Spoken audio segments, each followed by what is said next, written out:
Сәлеметсіңдер ме, балалар? Сәлемет сізге. Балалар, мына сиқырлы шарларда жұмбақ жасырылған екен. Мен сендерге сол жұмбақтың шешуін бірге шешкім келіп тұр. Жақсы ма?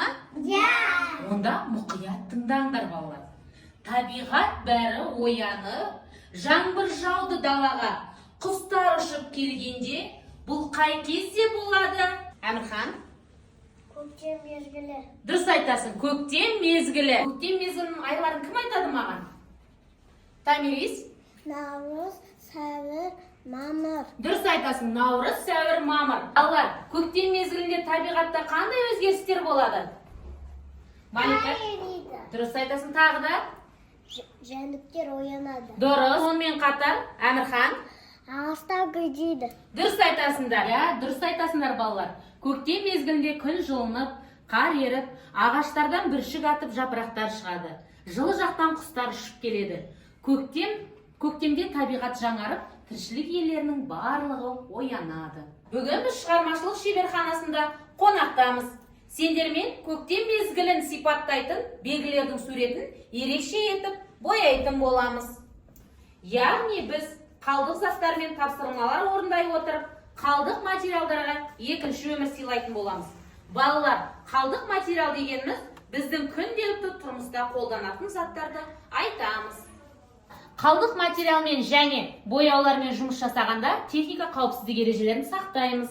Бірінші ойын тапсырмамыз менің қолымдағы жылтыр қағаздағы тақтайшада жасырылған. Бұл суретті біз саусақтарымызбен басу арқылы анықтап, түрлі түсті етіп бояйтын боламыз.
Балалар, бүгін біз сендермен шығармашылық шеберханасында қандай қалдық материалдармен жұмыс жасадық? Кім айтады маған?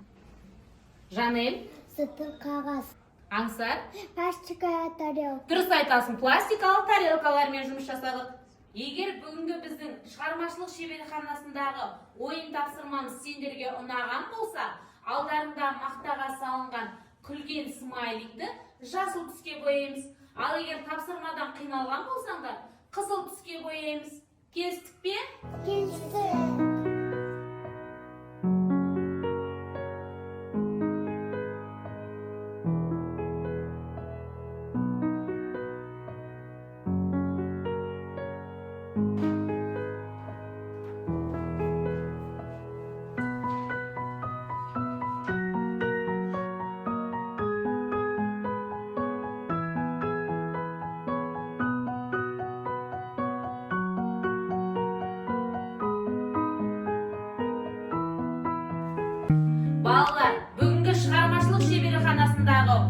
тапсырмамыз аяқталды. Ойын тапсырмамызды